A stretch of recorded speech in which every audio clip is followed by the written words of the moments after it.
Hello, hello.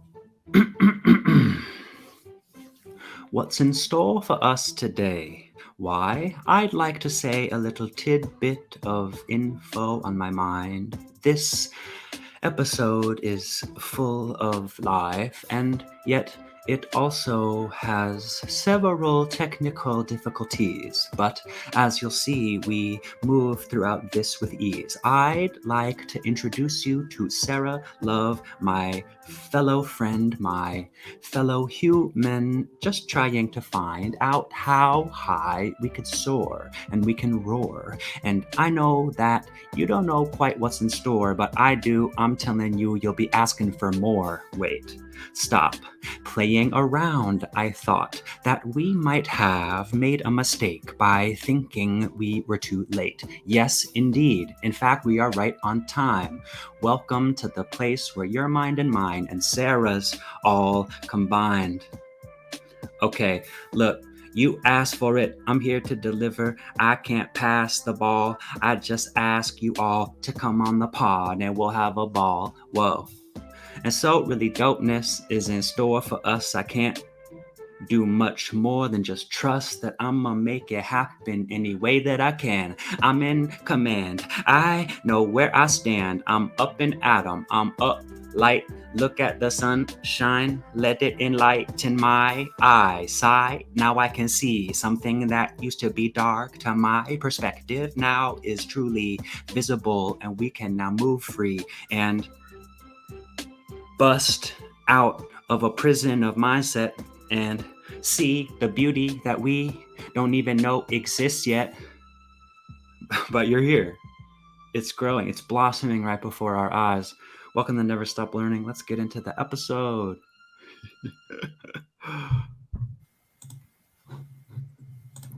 Hey, You see me now, I can see you, and you can hear me. and I can hear you, and you can hear me. Yeah, here we are. Okay, cool. Hey, what's up? Oh man, I don't even know. I don't know where to start. I'm just so excited. Me This is too. awesome. I'm glad our paths have crossed. We Yes. we haven't really hung out really, but Yeah. I am excited as well. First, I want to introduce you to the listeners, or you introduce yourself, what you're up to, who you are. Um, Yeah. yeah. Okay. Let's see. My name is Sarah, and I'm on a journey. I'm on a Mm. lot of journeys. I don't even know where to start. I call myself a psychic intuitive, a healer of thyself, and just wandering this planet, you know. And Mm. recently, a lot of life changes have been happening. So when you ask, like, who are you? Introduce yourself. I'm like, Mm-hmm. I don't know. I'm coming into that. Yeah. And I'm excited. I'm happy. Good to hear. I think, yeah, I mean, it's like, what does that even mean? Yeah. Like, what type of defining are we talking about? My actions? Are we talking about my beliefs? Mhm. um I think one of the things that I think we're probably both coming into, correct me if I'm wrong, is I'm realizing, oh, I never was and now am able to like strengthen and dive into and build my own self belief. Yes. Belief in all, like in an all encompassing way. Yeah. Um, and that's been one of the biggest kind of barriers to push through for me. And it's ever present. But yeah, what does that make you think of in your life? I feel like right now I'm really into manifesting, and Mm, I'm learning more about that, figuring it out for myself, and realizing that a lot of what I considered myself to be was stuff that people told me to be. I'm freeing myself from those limiting beliefs and those belief systems that told me I wasn't enough or I couldn't reach a certain goal because, like, I'm not smart enough. I don't have the resources. I'm not this or that. I'm totally letting those things go and starting to step into that empowerment of just feeling and letting myself feel whatever is coming up. And so that's that's a big one. It's pretty much what I'm doing every single day, just trying to feel and trying not to judge myself for feeling. Yeah. Yeah, it sticks in my head when you say like what we all have to do is like look at what our limiting beliefs actually are, because Mhm. sometimes like, and in so many ways, and probably even now, it's like, oh, I used to just think of that as reality. Yeah. I used to just think that my reality was smaller, or the possibilities were like I have a couple of options, or I have a ceiling.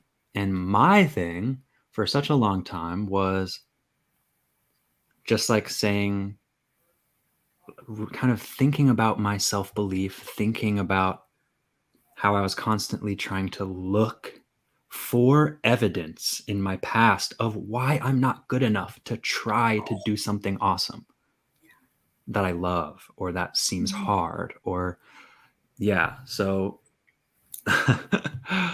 like ah that's like so sad Mhm. in a way, because it's so simple. Yeah. And so does anything come to mind, or are there any like, because like how do we address limiting beliefs? Like, is there something you can point to? I'm trying to think of examples in my own life, because I think that would be so helpful for other people, you know? Oh, I think you're frozen. Frozen Jonas. Dang it. Oh, Oh, yeah. eh, Oh, okay. I think we're okay. Yeah. Did you hear my question? No. Can you repeat it? Yeah, it was basically just about, I mean, I kind of went on a rant about how our limiting beliefs can just feel like our reality and how that can be Mhm. sad. And like, it's only sad if it's like something that just never changes, I think. Yeah. You know, it's the kind of thing of like, uh, ignorance is bliss to a lot of Mhm. people. And there's something Mhm. so like sad and yet maybe beautiful about that. But like, no, like that's, you know what I mean? It's like, Yes. ah, like get that Yeah. out of my, like, I don't even need to talk about that.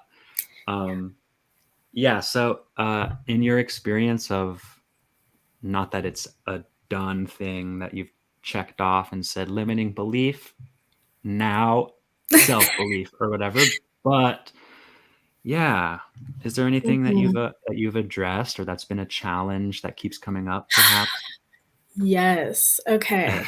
Right away, thinking about my throat chakra or just my ability to speak. Mm, Um, I love performing. I love speaking. I love, like, doing all the things. But every time I do it, I think about my childhood self. And, I was shy from a really young age, very much like under a blanket, like while everybody's playing outside. Um, and I ended up going into this friend group that wasn't the nicest, wasn't the most supportive, mm, and I never really felt like I was myself there. And everything I mm, said for years felt like it wasn't even me. And so I mm, honestly have a lot of guilt about that as to why I kept myself in that, why I acted that way. And I think back to that time and I'm like, I was a mean person. I was, you know, I had this huge like shell and barrier around me. And whenever I tell people that knew me back then, they're like, "What are you talking about? Like, yeah, you had a shell, but it wasn't as big as you're talking about or making it seem like it is." But for me, I just felt like I was acting so far from who I truly was that I just, it's like a feeling of embarrassment and shame.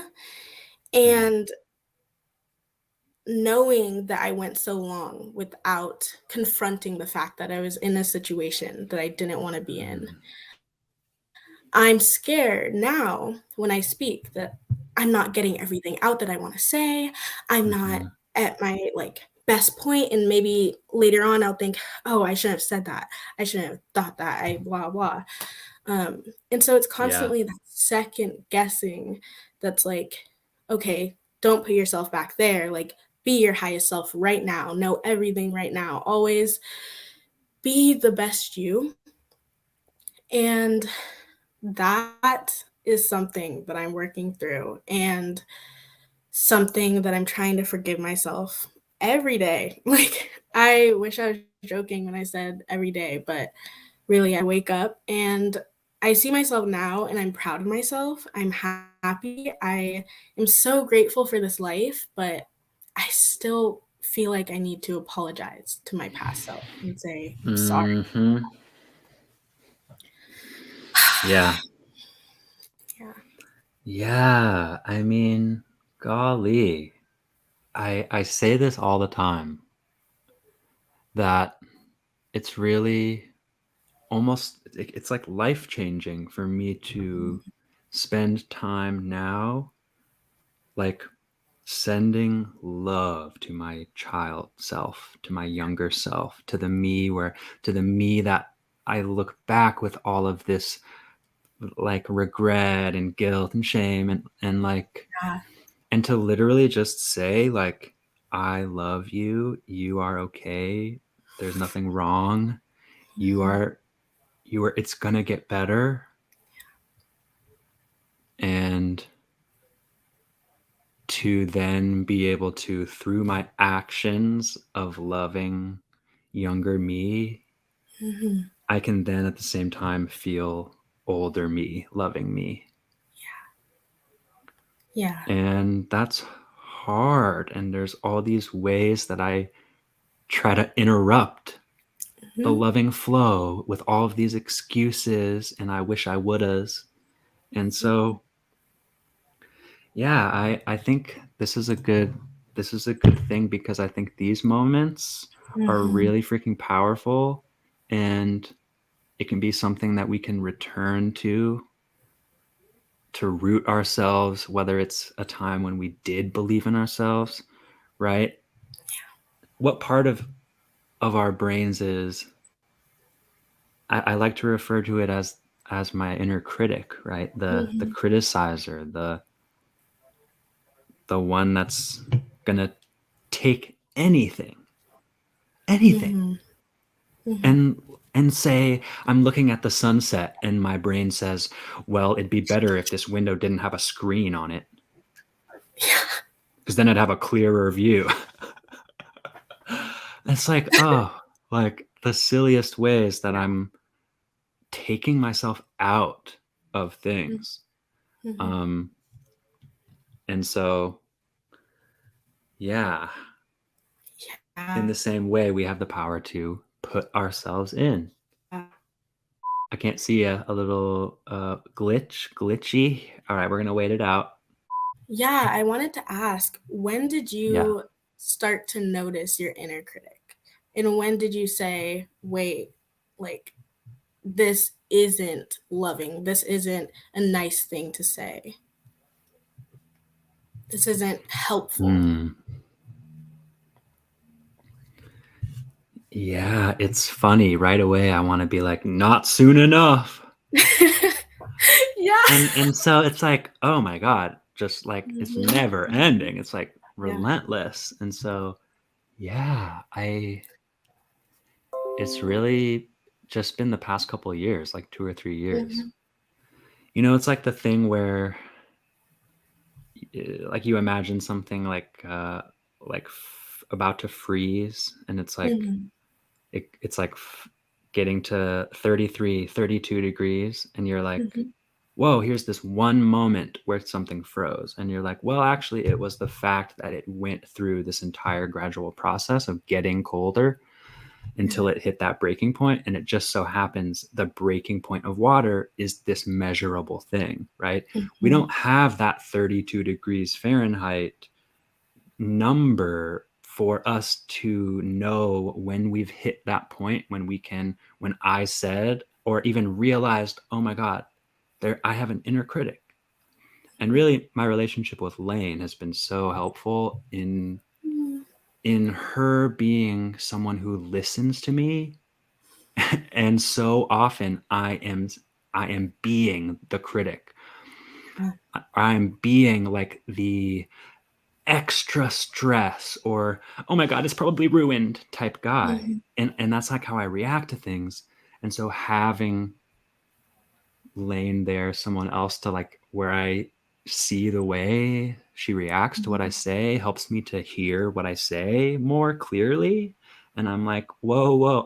I call him Grady, my inner critic, anxiety little guy. I'm like, Mhm. Grady, shut the fuck up. Or I was like, damn it. I let him take the wheel again, because it really, so that has been Mhm. huge for me, is identifying Grady, my inner critic voice. Ah, that's so beautiful that Lane listens and you feel that from her Hmm. because sometimes we don't even listen to ourselves.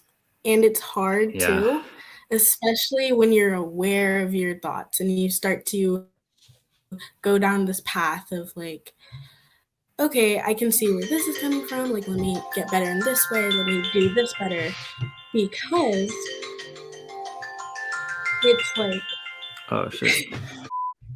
but yeah, it's definitely hard to listen to yourself Hmm. um, when you become more self-aware because it's almost like you have one train of thought and then you hear the inner critic and then you hear your higher self and then you're like, okay, let me talk to all of these things, like let me look at this, let me look at that, but you're not truly listening to what's coming in. So when you have someone like Lane or friends, family, anyone that is there to listen to you, it's it's freeing. Honestly, it's really freeing not to almost be like chased by other thoughts as you're trying to figure out one. It's just Yeah. Being chased. And it's like, let them catch you. yeah. Nothing's gonna happen. They're Yeah. not real. Yeah. I watched this YouTuber Hitomi Mochizuki, and she says all the time, hit rock bottom as soon as possible. And when I first heard that, I was like, I'm sorry. What? Like, I don't want to hit rock bottom. I don't want to like drive myself there or throw myself there of even being at rock bottom or dark and like heavy or hard, dense. Yeah. And I kept listening to her say that and I was like, okay, what is coming up for me? What does that really mean? And the more I thought about it, the more I realized she was saying surrender. Surrender to those thoughts, but don't, not necessarily like acting on those thoughts, but surrender, hear them out, listen to what's coming up, and let yourself be instead of constantly trying to be the best version of yourself. Let yourself feel, let it come up, and it will go away the more you recognize it. Mm. it's like that's like the opposite lesson of like the cultural like masculinity that I had to that I am unlearning, and like that my dad really, I observed him, which was like only certain thoughts or emotions are okay. And so like, you know, enact this part of yourself that's like the bouncer who chooses what's okay, not only to feel, or not only for other people to see you feel, but for you to feel yourself, right? It's like almost a inability to like Mm. be with your real stuff. Yes. And so it's like you've like hired this bouncer who's saying like the emotional, the shame, the admitting I'm wrong sometimes, right? Like so much of that stuff is like, no, like I have to then puff up myself so that, because now I have more to try to cover, right? Now I'm like trying to Hmm. shield parts of myself from the world and from my own awareness, even. And that's just like, that's Hmm. like crazy. It's like, that will never work. And so that like builds up pressure that just starts shooting out in all of these suppressed, fucked up ways so much. So yeah, dude, there's like so many layers. Can you remember a moment where the feelings that were coming up were so dense or heavy or just potent that you sat there and told yourself, okay, this isn't going to go away until I feel it? And if so, how did that feel, surrendering to that? Mm, yeah, that's a great question. Moment comes to mind, life changing moment. This was like a few years ago. I was, this was like February of 2020, and I was Mm. living in Thailand, and I was going to come home a few months later. I've been living there for almost a year. I'm talking to my roommate, and we were about to have like a week of vacation. And a couple of people were like going to this island, and I wasn't going to go. And Andrea, my roommate, was like, dude, why are you not going to come? And I was like, I don't feel like it. And I was about to go do some other trips weeks later. So I didn't feel like I was missing out on anything. Right. But she was, and we were both pretty drunk, and she was like super drunk. And so it was just like a heated, like kind of stupid argument. But she just like laid into me and was like, you fucking moved here. All you do is just like sit in your room, watch Netflix, and you're not even, you're going to regret this next year. I can't believe you, this is going to be so fun. And it was like, Wow. and I just was so fucking pissed. Yeah. Yeah. And, you know, only later did I realize like I was pissed because I was like, she was like right. And I was like Mm. afraid that she was right. And, and I just, so we just argued. She like went upstairs. I like slid down the wall and was literally fuming. It's the most vivid anger I can portray right now, or I Wow. mean imagine in my of the memories of my life. And it was life changing because I'm like sitting with this. I'm kind of not really knowing where to direct this energy right now. Mm-hmm. And basically like 4 months prior was when I got my first ever tarot deck, and I had only just done some handful of readings for myself, and I was like imagining the thing that I wanted to do in that moment was to go lie in my bed and like turn on YouTube and just like watch something to just escape my emotions. Yeah. And I walked into my room and I'm like, no, I'm going to sit down at I had like a little sitting on the floor kind of coffee table in my room. I sat down on the floor, took out my tarot deck, and was like, why the fuck am I so angry? Mhm. What is this trying to point to?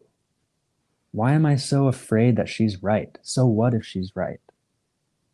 What am I actually desiring? And it was a moment that I had never chosen to question the way I was feeling, not to suppress it, but to try and find it. And it was that moment where I felt like oh my gosh, here's something that just will give me some type of container to focus my attention. I Mhm. don't feel like I need tarot, right, for a moment like that. Right. But that was such a moment of taking control of my own reactionary response to someone rubbing me the wrong way with or just rubbing me away. It wasn't wrong, right? Mhm. um and so yeah, that feeling, that understanding that I'm not swept away by this stuff and it doesn't become me, right, but it's something that Right. we can relate to and interact with. Wow. Yeah, that's amazing. Even now, like when I asked you that question, I was thinking, oh, he's gonna bring up sadness or, you know, an emotion that maybe isn't as I don't want to say intense because they can be equally as intense, but anger is known as like secondary emotion where it comes from something else, like another primary emotion, like Mm, sadness or guilt or other things like that. But wow, yeah, I think for me, and I know for a lot of people, it's really hard to surrender to anger because it is such a projecting emotion. Just want to release it. You want to yell and scream, maybe like punch a pillow or whatever it is, mhm, instead of sitting with yourself and saying, why is this coming up? Why am I feeling so upset? And I have a really hard time doing that with anger. And I think it's because I feel guilt for feeling anger in the first place. And I try to avoid it. And when it's too mm, much for me, when I feel like it's, you know, almost boiling out of me, I start saying all of these things. That inner critic starts saying, you're a mean person. You are horrible. You shouldn't feel this. This isn't okay to feel. You're supposed to be nice. You're supposed to be happy. And it's not that when I'm angry, I'm mean. I'm not like cussing someone or like hurting someone. Um, but I can yell and it doesn't feel good. So I don't like to sit with it. I avoid it at all costs. And I'm realizing now, hearing you say that and just speaking about it, that I need to reparent myself to feel okay with feeling anger. mhm. Wow. Yeah, that moment was especially powerful for me because it was like it was like poking this thing where for years before this I was like touting to the world basically that I was like so chill. I never get angry. Like, Mm-hmm. so interesting. Like, months before that happened, I was telling one of my friends about how I never get angry. And she was like, are you sure? And Mm. now I'm like, she was so right. I was literally trying to like cover up the well and plant grass over it so I could forget that it exists within me, because it's Mm-hmm. one of the things that I like. My dad wasn't expressed his anger and would fucking be angry, and it was scary as a kid. And I think I wanted to like, again, kind of like the play, like living small so that I don't have to address my limiting beliefs, right? It's Right. like this idea of like, I'm gonna try to like soak up any type of negativity and then try to just greet it with apathy, and trying to be more chill as a character. Mm-hmm. And like, that was just like, it's just so avoidant, and I was like, oh my god, I've been avoiding this because I've been afraid of it. Right. Yeah, exactly like you said. Yeah. I have a similar experience with my dad where, I've only seen him express sadness a handful of times, but Mm, anger my entire childhood. mm-hmm, And I, it, yeah, it was scary and it hurt a lot because I didn't want him to feel angry. I wanted him to feel happy and, for us to hang out and enjoy life and whatever it was. But we definitely have a strained relationship because of that anger and because I always wanted to get closer through our emotions, through our mm, experiences. But my dad didn't quite learn how to do that until recently. He's definitely growing, and it's so beautiful to see him grow as, like, you know, an adult that, I feel like most adults, oh, you reach a point where you are who you are, mm. like, you can't change me. I'm this, and that's it. But my dad, the other day, he was like, I can't expect you to be like anyone else. You are in your own prism. You're blah, blah. And I was like, you sound like me. I was like, you sound like me.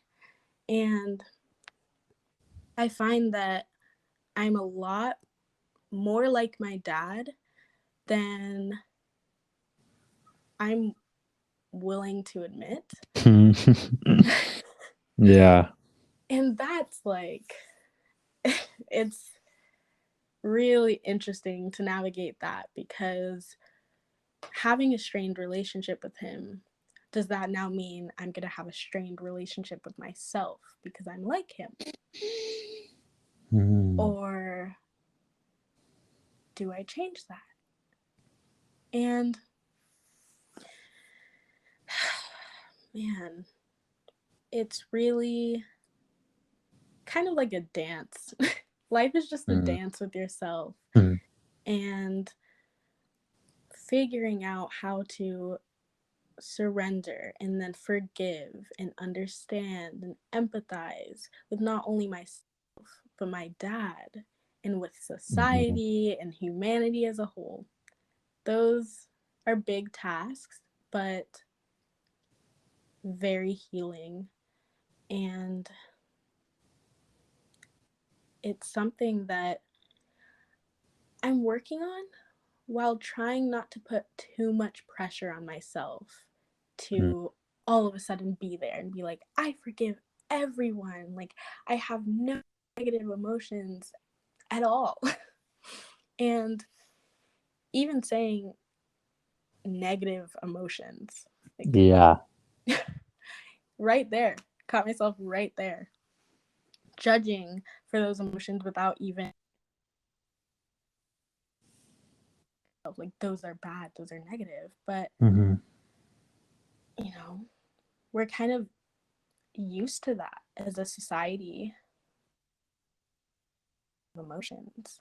And especially in a spiritual community, um, our spiritual community is amazing and beautiful.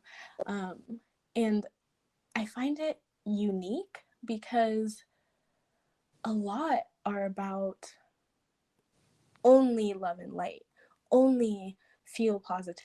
Don't dip down under, don't look at the deeper ends of the water. Just feel happiness, be light, be love. But we wouldn't be feeling these things if they didn't want to be seen, if they didn't want to be heard and released. And yeah. Yeah, and it is like the act of not wanting them makes them stronger, you know? Mm-hmm. Yeah. It's like pushing them away without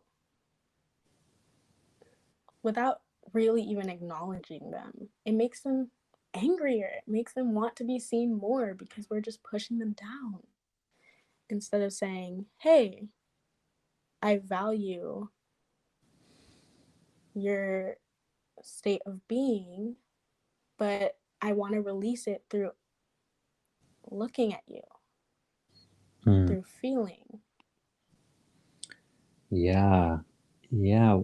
My my like household growing up, like there just was no communication happening. Mm-hmm.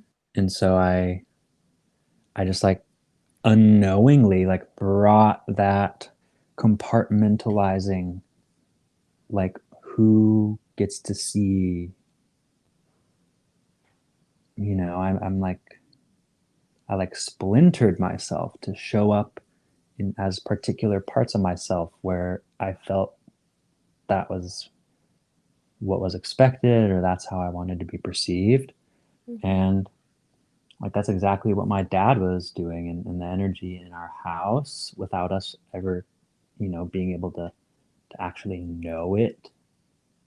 And so I've learned so much about myself and starting to see my father as just like a human being and the Mm-hmm. way that I'm like, realizing like we're soaked in that stuff and like that's like what relationships are, where it's just like how we relate to the people we are around. And so a lot of that we don't have choice, you know, in what we're, put in front of. But then here we are getting to the point where that choice is in our hands. And then we have like an opportunity to like reshape some of those old things and like use them as like fertilizer or use them as blueprints or like and we don't allow ourselves to do that if we are ashamed of it, if we feel guilty, if we wish it wouldn't have happened, you know. Right. Mm-hmm. Mm. This is all reminding me of your fly story, Mm. and at first being annoyed with the fly, annoyed with them being around you, but then finally just Mm. sitting with it. Yeah, And then befriending it. it's like you like this is gonna be around. Right. Like, yeah, that's a perfect example. It's like I have the evidence to say, nope, not for me. That's bad. I filed that away in the negative category. Mm. I say to myself, my dad was angry. I don't ever want to be angry. Mm. Yeah. And even then, even being resistant a lot of the time to to saying, okay, Wes, why was my dad angry? Yeah. That man had some bouncers in his head calling the Mm. shots. Wow. I feel the same way. I don't think I realized truly that my dad was not just my dad, but also a human being trying to figure this out, trying to go through his own emotions while worrying about his family. Mm-hmm.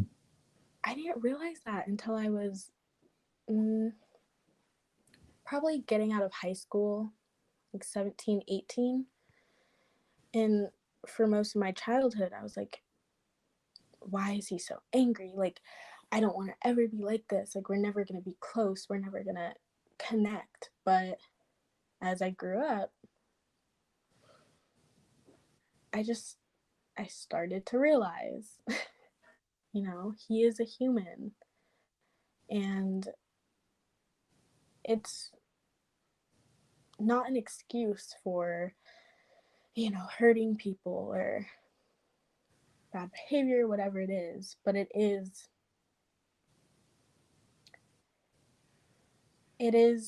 a train of thought that helped me empathize and connect with him. Mm. Oh, yeah. Yeah. How do you feel about yourself now? Do you feel less splintered? Do you feel more whole, more free? How do you feel? Um, yeah, I think it's hmm, like the splintered. I Mm. think I think it's all just, what I'm looking at, right? Or um yeah, I think in a way it's like I feel more, I don't know, it's this mix of kind of like not taking things as seriously, Mm. and so like part of that in a way is also just like greeting everything with love, and those are almost like similar to me, funny enough, where it's like it seems serious to be judging, and it's kind of like the voices kind of think they're helping, and it's kind of Mm. like, it is this desire to protect myself from uncomfortable things, and that's like stressful because it's like a serious thing, right? Mm. Like in the times when I was, I'm like covering my tracks or trying to hide certain things, and that's very serious. um and love isn't serious. Like love is like funny and like and cute, and it's there's no judgment. um Mm-hmm. and like yeah, there's a lot more laughter because it's kind of like we're not like taking all that stuff seriously. It's like it's all resistance. Right. And it really is a big shift of always kind of focusing my energy on resisting the stuff that I don't want to admit. And yet there's also resistance to the the stepping into something, taking action that makes me feel good, like something like centering myself, speaking love to myself. Like those things can be a part of like ushering in energy that is that love and that isn't the seriousness and that isn't I have to wear a tie to the business interview Mm. type of energy that we have in the culture, but we also then internalize in ourselves. And that comes with so much worry about being enough for the outside world, being enough for others. And yeah, it's like the shift of like not asking myself to be something for anything outside of myself, but allowing myself to be okay to follow what flows from me. And, it's like I'm definitely on a path of like becoming more and more comfortable with myself, dude. Like, there's still so much resistance to what I share and shame. And so that's like exciting to me now. And it's not worrisome because it's like, it's like a fucking adventure, dude. And I just never looked at my life that way before. Right. Wow. So many wows. Yeah. It's definitely hard to get into that flow of trusting yourself in wherever you are leading your Yeah. when there are so many expectations. Yeah. I feel stunted by that because I've always been creative and wanted to talk about things and get deep and, you know, dive into the world of the unknown. But sometimes, like, even when I'm posting on Instagram, I'm Mm-hmm. like, okay, I don't know if this is weird. Will people think I'm lying, like, about my life, about who I am, because they didn't know this me in high school or know this me in middle school? Um, Yeah. and that honestly weighs really heavy on me. I am thinking about that all the time because I did not show up for myself in high school. I didn't show up for myself in middle school.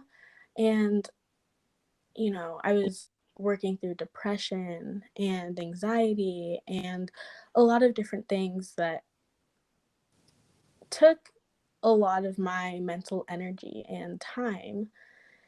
And I just I didn't trust myself. I didn't trust my mind Mm-hmm. and I didn't show up as myself a lot of the time. And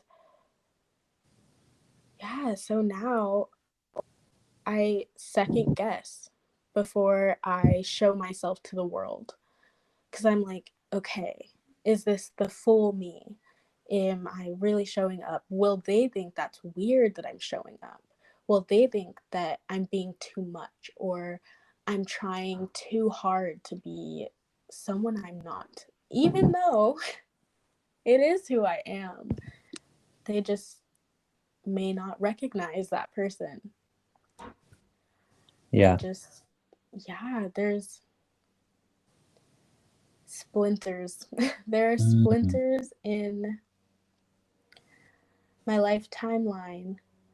And when I look back to them, I try to forgive and give them love, and I'm working on that now. But collecting all those splinters and being me, this tree, Mm-hmm. is so freeing, but also very scary at times. Because I don't think I'm used to being whole, Mm. but I have been for a few years now. I'm still working on getting into that flow and trusting that wholeness and not second guessing because of my past. Dude, I totally hear you. That makes me think like it's almost like change the label of that energy of these people don't know me. And it's like, yeah, because that wasn't me. Mm-hmm. So it's like, let me be excited for all these people to be like, huh? Sarah, that's not who I remember. And it's like, hell yeah, it's not. Yeah. And it's, I mean, even the fact that it's like, first of all, like, you know, the majority of these people's opinions, like in all reality of your reality, don't even exist, right? Like, Mm-hmm. don't ever actually bring, like, that doesn't affect anything. Like, it's just, it's almost like, okay, how would you feel if you just started new, right? Mm-hmm. What if your Instagram had no one who knew old you and it was just about new you? Would you feel more free? Mm. Is it even about them? Right? Because it is interesting that these old people feel like mirrors of our old selves Right. because that's what they are accustomed to mirroring back to us because of their experience of high school Wes or middle school Sarah. And like, yeah, dude, I grew up in, suburban Iowa, and like the majority of those people are just, it doesn't really matter to me anymore. Like, I don't, tons of people probably have seen me, but and so it does feel like, well, I'm breaking this image that they have by Mm. now being not a fake type of person. So it's Right. like, yeah, let me go around breaking all that shit up so that, I can just, I don't know. I mean, it's like we can, you know, talk about how we want to just let that stuff go, but it doesn't just disappear. Yeah. You know, in 2019 is, I think it was 2019 or maybe early 2020. No, 2019. I started getting visions of like the world, collective consciousness, really things that honestly I didn't trust at the time. Like, I saw these visions and I was just like, maybe I'm crazy. Like, Mm, maybe this isn't gonna happen, or maybe that's not. But a big one that came through was that what's going to happen on the collective scale is shadow work, just mass shadow work. And 2020, yep, when mhm, that happened and everything seemed to go to shit, people, you know, were not okay. And everybody was kind of in a state of shock for a while. But mm, after that state of shock, there was this almost like a mirror. Like, people were viewing things on social media, talking about Black Lives Matter and indigenous cultures, and we're talking about COVID and, very big things, because COVID brings up topics of government and um, any Yeah. side. You kind of about, yeah, government control, question things like that.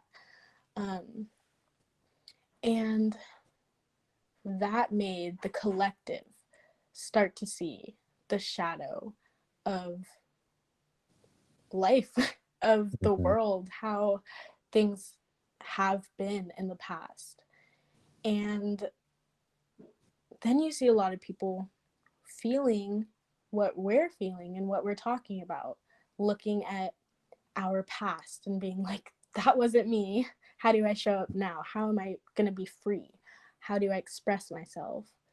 I think everything that exists in the macro exists in the micro. And Mhm. so the collective consciousness going through this mass awakening or understanding of our past is also what's happening at an individual level, where people are thinking about Mhm. who they were, what happened to them, what they did, good or bad. And now we're all kind of moving into that state of, okay, how do I how do I be present? How do I start to fix my present reality, or be more aware of myself and what's going around? Yeah, it is not just us feeling this, you know. And that's why I Yeah. think it's so important to talk about it, because so many people, in my opinion, most people are feeling this, and if they aren't in this moment, they have felt it, or it just Mhm. is. Yeah. It just is. Yeah. Yeah, I think it's just important to be able to know that like that we're okay. Mm-hmm. It's mm, I think knowing where it's where you can access hearing and being and speaking with others about it. It's like that was one of my big things for a while. Was I got out of a really long relationship where I was being super secretive. I saw all these traits of my dad in this relationship, and I kind of went on this big, like, I don't want to become him. I got to do my healing before I ever love someone again. Mm-hmm. You know, that Mm-hmm. kind of this idea that, it was my duty almost to not bring my wounds and my shit to someone else. Mm-hmm. And in like, yeah, almost in like surrendering to the fact that, like, if I'm not put, if I'm not living and experiencing situations where there's a relationship to for there to be tension in, right? Tension isn't bad. Is tension means there's a connection, right? And so, like, that's where I'm vibration, that's where my reactions come up, that's where I meet lots of the stuff that I want to heal and address and look at and honor, right? Honor, because Mm-hmm. even if anything that I don't like is still me trying to take the best care of me that I think I need to be doing, even if it's not on the conscious level. Like, Mm-hmm. um, yeah, so like allowing myself to be like, oh yeah, wow, like my my response to, you know, my shit or having caused pain to someone, it's like, wait, I've always just isolated. And that's I, doing the opposite helps Mm, me get to the thing I think I'm on my way to when I isolate. I think I need to protect myself and I need to heal before I see the world because scars are ugly and, you know, wounds aren't beautiful as mm, we tell ourselves in our heads. mm, And yeah, not being afraid of myself mm, allows me to see who I really am mhm, and see the stuff that comes up that is part of how I've coped with my reality for a lot of life, and that's okay. mhm, And addressing that stuff is how I can now know what is possible, what I want, which is huge, what mhm, what things help me. You know, this is there's so much learning about my own self that's going on and that is to come because of all of the stories about how I navigated the childhood, you know, mhm. ladders and expectations and obeying all the proper, you know, authorities and shit like that. Right. I definitely isolated myself from people for a while. Mm, And that was at a point in my life where I was like, okay, I haven't been acting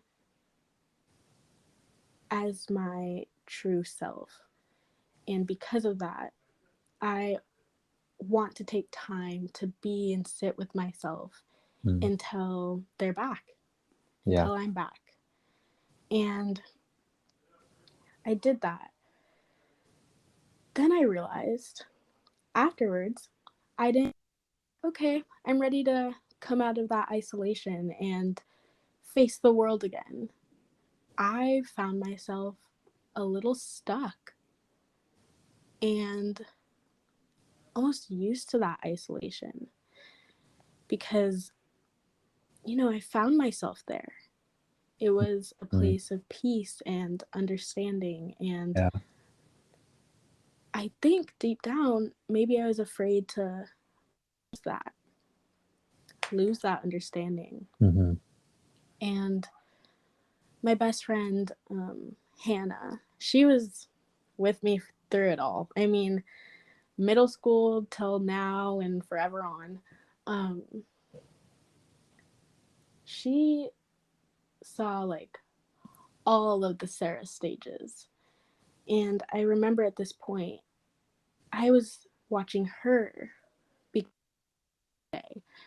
and she's always been the most admirable person. I mean, creative, outgoing, loving, compassionate.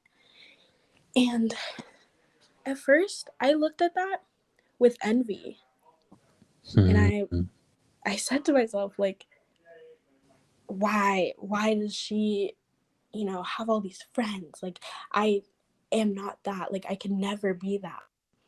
And then when I realized that envy was holding me back from the connection, that connection with her, we actually called each other. And I just told her, I was like, I'm envious of you because I admire you so much. And I want to like be who you are. And surprisingly, she was just like, Sarah, I feel the same way. But Mm-hmm. instead of diving into that envy, let's lift each other up and admire one another at whatever state we are in. Mm. And ever since that, like, we've just been joined at the hip. And I love her so much for teaching me that, because she really was like the one that taught me that envy wouldn't be there if you didn't see potential in yourself. Mm. And that envy is really just admiring someone with an added layer of a self-limiting belief. Yeah.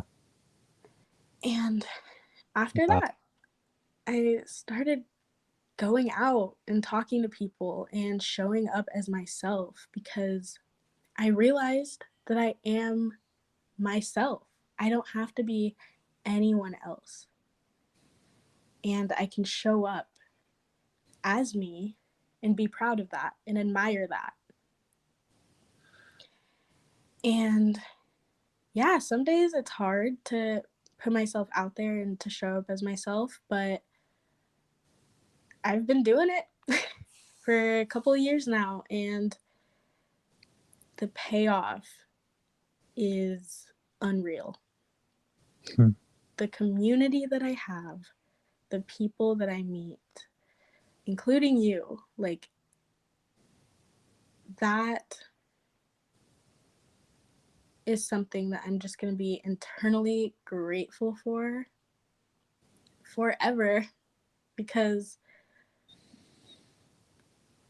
I know I wouldn't be here if I didn't trust myself and admire me showing up as myself.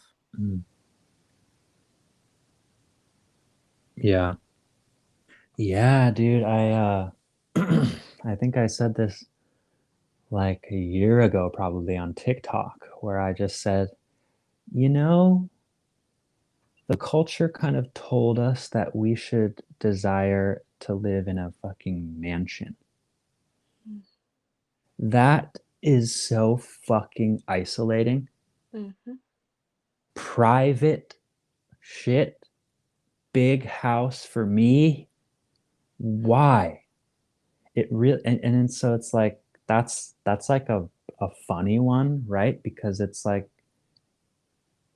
even if we're not tuned into it, there is this like, we all are supposed to accumulate wealth. We all are supposed to want to be able to afford to separate ourselves. Mm. And it, like, really looking at that and saying like, oh, I'm gonna have to like trudge for a while against the flow of what was kind of imprinted on me, and that it becomes like more beautiful and easier when we start to realize that, oh, you're coming this way too. We're not going to just float into the fucking dam and then just like consume until we die. Yeah. You know, Mm-hmm. the man-made lake, fake human beauty so we can go kayaking, right? Like, Mm-hmm. what is real is like helping each other fucking live beautiful lives. Mm-hmm. And that looks, there's no fucking recipe, but we need to stop eating McDonald's. We know that.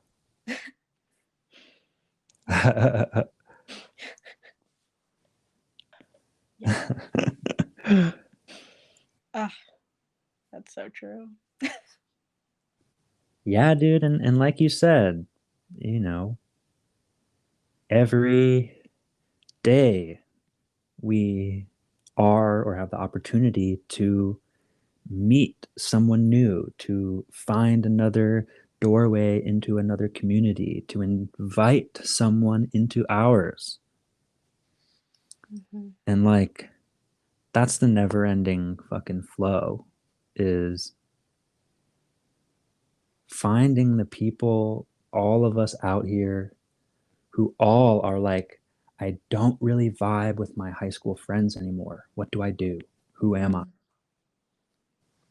Because it's easy to just sigh and wish for something different tomorrow. Mm-hmm. And the way that we change tomorrow is by gathering today. Mm. Bam. Wow. Yeah. Gathering around the fire. Mm. Yeah. Whew. Hell yeah. Hell yeah. That's amazing.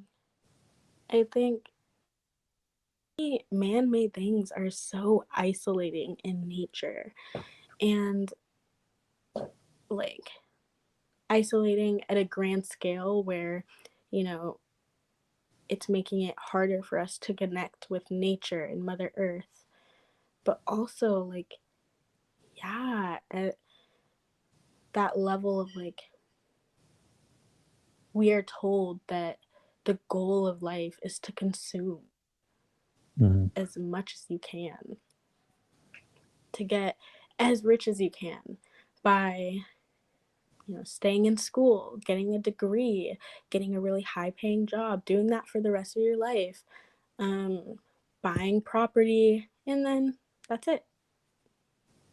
Consume, consume, consume during that life so that we can maintain that status. That status of you made it. Like, you've done exactly what we told you to do. Now you can live comfortably, quote unquote, um, based on how many things you can consume with the money that you have. Instead of having the goal be connecting, sympathizing, empathizing, understanding, seeing different wakes of life, and understanding that they're just as valuable as your own. And the whole narrative of you have to consume or be at a certain place with your money and property also just disconnects us from understanding others. It really does. Because when you see somebody else didn't take that same path of life that you did, you start to think, why didn't they do that? I'm like doing so well here. I have a 9 to 5. My life is stable, so I don't understand why they decided not to go to college or decided not to take a 9 to 5. I don't understand that. But So here's what it is, it's a culture of wealth chasing mm, versus wealth building. yes. Yeah. Exactly. Because it's like, what is a job? It's a place to chase money. It's a place where you turn time into money, not time into wealth, Mm-hmm. right? These are different. And so when I think about building wealth, I'm like, oh yeah, you build with your hands, Mm-hmm. right? And like, what exists but our fucking relationship to the earth, dude, and to each other. And wealth chasing is separate from that. It's like, Mm. yeah, I think it's really important to understand what like what makes us happy. I mean, gosh. Hello, we got interrupted. Technical difficulties. Um But yeah, it's kind of like back to wealth chasing and wealth building, like the people who win are then the ones who have the ability to tell us that that's the way life is and that's what we should want, Right. you know? Yep. And by telling us that, us to desire that, they get richer. Yeah. And yeah. It's really interesting because, like, I don't think that money is a bad thing. I think it's just a physical representation of energy. And I am actually working on releasing shame around money and anger around it Yeah. because it is part of these systems, you know, consumerism, capitalism, racism. Like, it has a role in all those things. And when I are disconnecting us, that consumerism, capitalism, racism. Yeah. But, you know, it's not the money itself Yeah. is bad. It's the narrative around money, how to get it, how to use it. And definitely hard, but I think that people are starting to see more, especially since 2020. I think that was a huge turning point for society and just globally. I think everybody kind of realized, okay, there are some systems that are fucked. They aren't for the people. They are disconnecting us, harm so many people. And we have been raised almost to like not notice that. To not notice it has those harmful effects. But now that people are noticing, where it'll take some time, but I do think that we're in a more positive direction when it comes to honestly everything. But like especially with money and how separation is created, I think that it will change, and I hope that it will change. And yeah, I have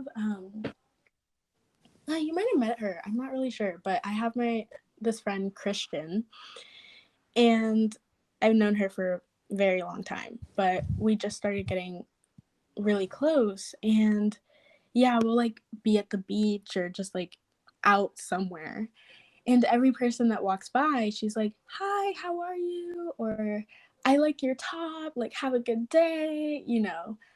And originally I was like, what? I was like, I do that with like one or two people maybe, but she's like doing that for everyone walking by. And immediately I was like, I want to do that. I want to connection, even if I never talk to those people again, just saying, hi, how are you?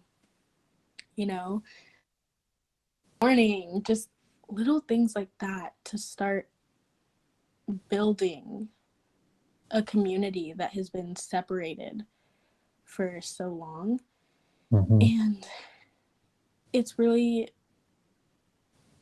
beautiful to see her do that, because you can tell like the people are kind of taken aback a little bit for a second, and they're like, oh, you know what, I'm doing good today, like, yeah, how's your day? Now it's like a little conversation, and Yeah. it has a ripple effect, like the butterfly effect. Like, I truly believe that doing that, building a community in that way, is what will help us be more understanding and empathetic. And yeah, it's definitely a big goal of mine to start doing that more, to start opening myself up more and not keeping to myself in every moment when I'm outside. Just Yeah. saying hi to my neighbors. Yeah.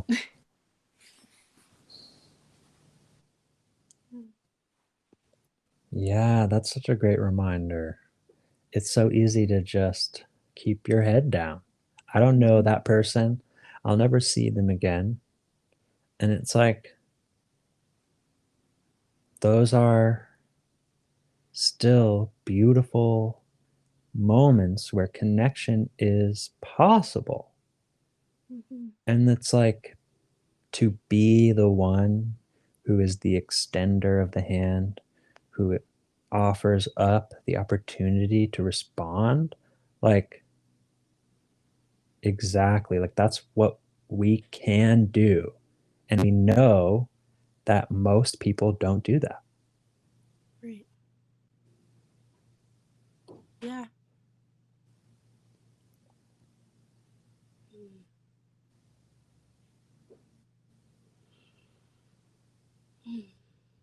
With this podcast, do you feel that you're, building that community? Because I see you doing this and I'm like, wow.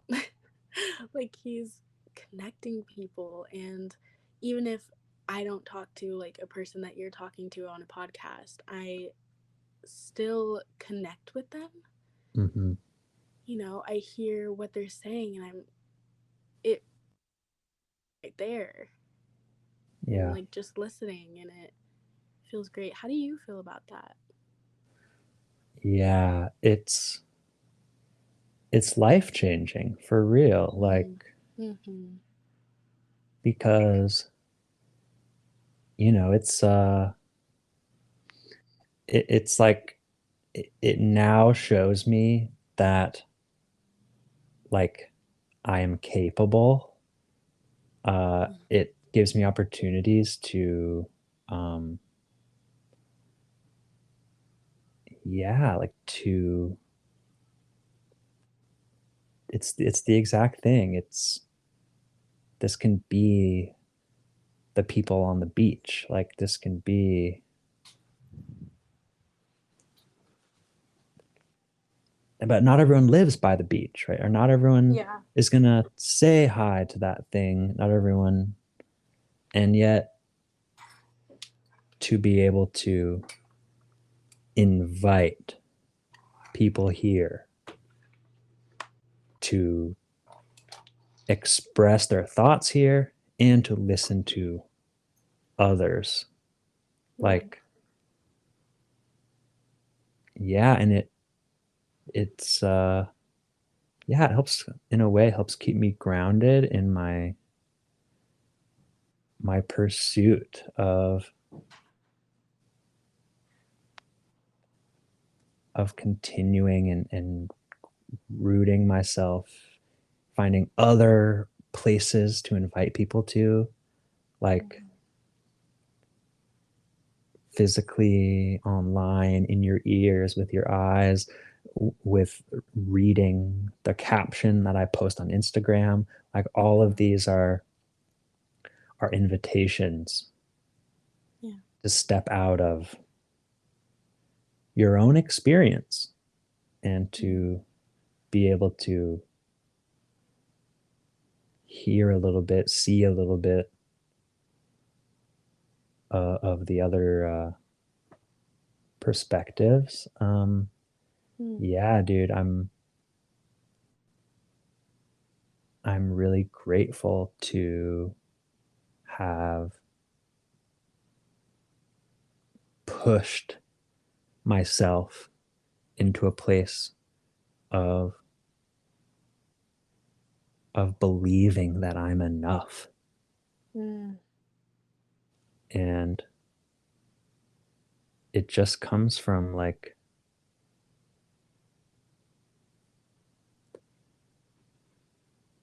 I don't know. I don't really know what I'm trying to say. Right. Yeah, no. I hear you. I really like how you called it an invitation. Yeah. I love that. Because it does feel like that.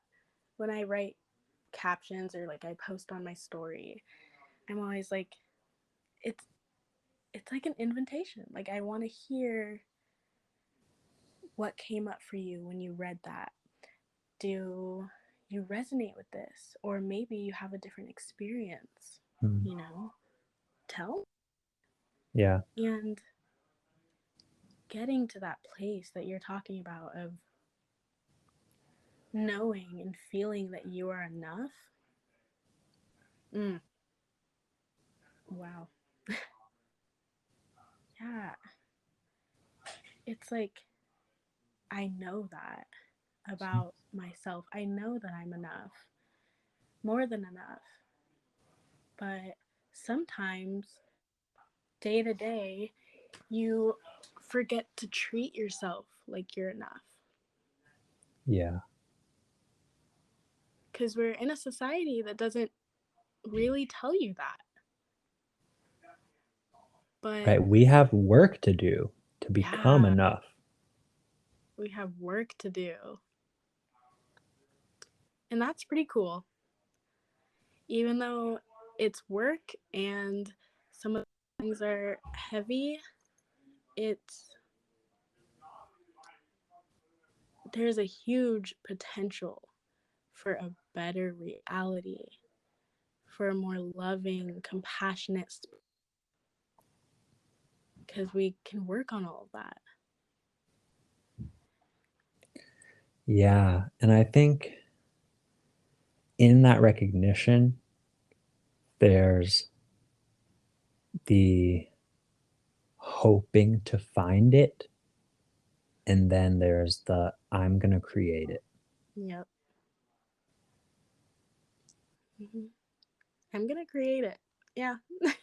And we're going to find it along the way in others too.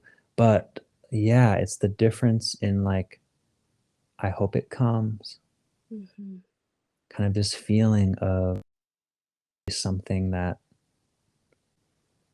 like I have to wait for, or I'm going to have to make sure I'm ready so it doesn't pass me by.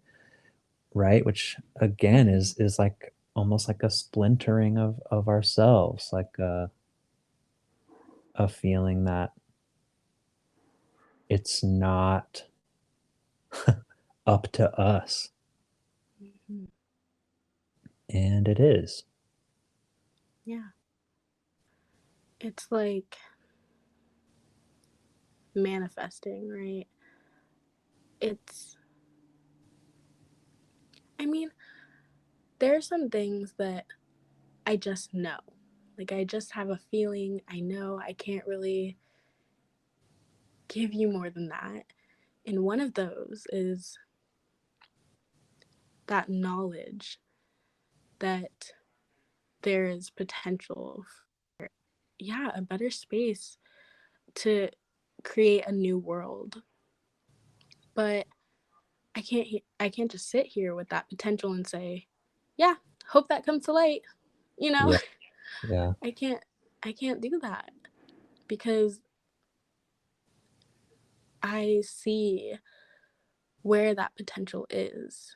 And potential energy doesn't work by itself. Mm. There is action that needs to be taken to bring us to that potential reality. And, you know, it doesn't have to be every single day. You go out there like and talk to 100 people and change their lives. Like it's not always like that. It doesn't have to be like that. You could literally sit with yourself and grow the potential in you, to grow the potential in the collective. Yeah. And when we talk about that and we talk about these experiences and we share all these new perspectives, we are creating a whole.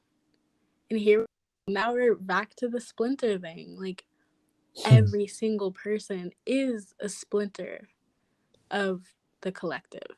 Yeah. And when we recognize our neighbors, when we recognize those people that we don't really have a connection with as far as like hanging out all the time, when we recognize them as people with their own stories and feelings, and we say, you know, you're not separate from me. I see you and I hear you. We start to build that whole again. We feel less scattered or splintered or however we want to say it. When we recognize that, yeah, the people around us aren't separate. They have different stories, maybe, but we're still just trying to figure things out. Yeah. And it's, yeah, like dropping the idea that figuring it out is the thing that I have to do before I start. Mm-hmm. Right? Or that's something that has to come before something else. Mm. And yeah, it's like pre-rejection, you know, like seeing ourselves as not enough, which then stops us in our tracks, and the stopping in our tracks we view as the evidence for why we're not enough. Mm. Mm-hmm. And stopping is okay. Like we don't have to always be in motion. And but motion, it's like the difference between, yeah, I mean, big picture, there's no destination. A destination doesn't really exist. Mm. Mm-hmm. That's like a static word in the Yeah. bigger way, or like, yeah, it's all moving. And yeah, so I'm more confident in, like, you know, taking off the fucking, you know, dress shoes that like I thought led to something I'm supposed to want, or whatever. The filter over my shit, the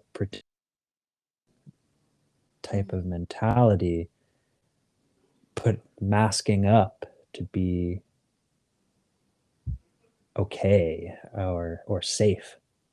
Mm. Um, and it can feel dangerous when we're first starting to live our lives as our true selves, like we were talking a little bit about earlier, because we're faced with the fact that so much of our reality doesn't think that's who we are, or isn't going to be willing to accept something that doesn't seem to be in alignment with who they thought you were. or what they thought life really is. Yeah. And yeah.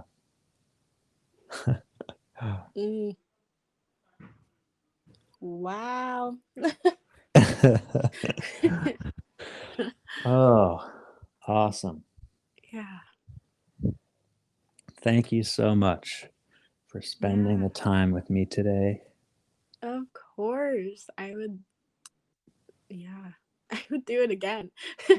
Yeah, it's going to happen. No question. Okay. I would love to. Cool. All right. Sarah, the way we end is you just drop a quick little tidbit of wisdom for the listeners before we sign off. Tidbit of wisdom. It can be related to our discussion. It can be something that you remind yourself of, something that someone reminded you of. I would say let yourself be, let yourself feel. You don't have to feel shame for any of your emotions. Let it come up, witness it, and then release it when it's time to go.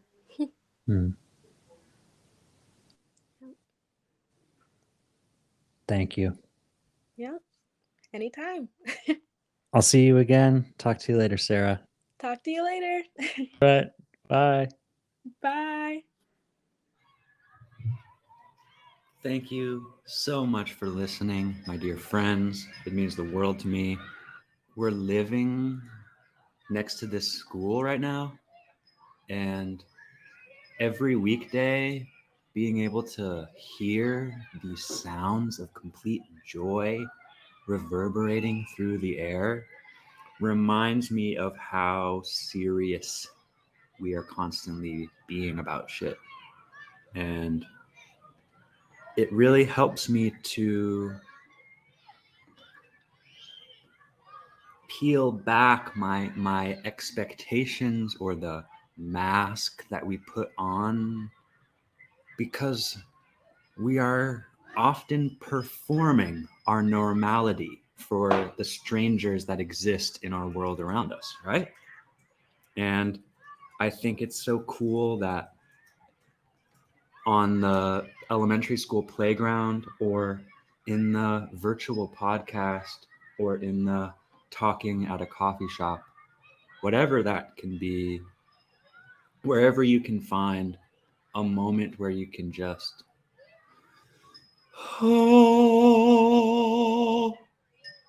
feel like yourself and give yourself a little dance party. So let's end with my own dance party. Okay, actually, okay. If I'm being serious, wait, I want to be goofy though. Wait, should we just roll the tape? Okay, ready? 3, 2, 1. Fading out, fading in. Feeling like I'm always reaching for the next moment. Fading out, fading in. Fading into existence. All my mind is on the highway I'll take to get somewhere else tomorrow. I like to look instead at the place where I am. Fade in and fade out. Likely I'm feeling like I'm on the downhill, but you could not be proud. I look at you and you've been looking down. Fade in, fade out. You don't always really have to count all of your achievements. I've been looking for the reason to fade in and fade out. I'm gonna make this life really count. Fade in and fade out. I'm finally showing up in a way that I'm proud. I used to feel some type of way. I felt like life was on delay, like I was waiting for someone else to say, here you go, here's the life you've dreamed. Here you go, right into my lap. Here you go, yeah right. Here you go, baby, here you go. Fade in and fade out. I've been feeling like I want my life to really count. Fade in and fade out. I've been searching for a reason to look into your eyes. Fade in and fade out. I'm gonna make my life really count. Fade in and fade out. This love is overflowing, can you feel it now? Fade in and fade out. My love, can you see it? It's strong, and I'm learning how. Fade in and fade out. Fade in and fade out. So, I believe in you, and I believe that we are the ones we were meant to find right here in this moment. Fade in, fade out, comes back around. Go easy on yourself. It's gonna be okay.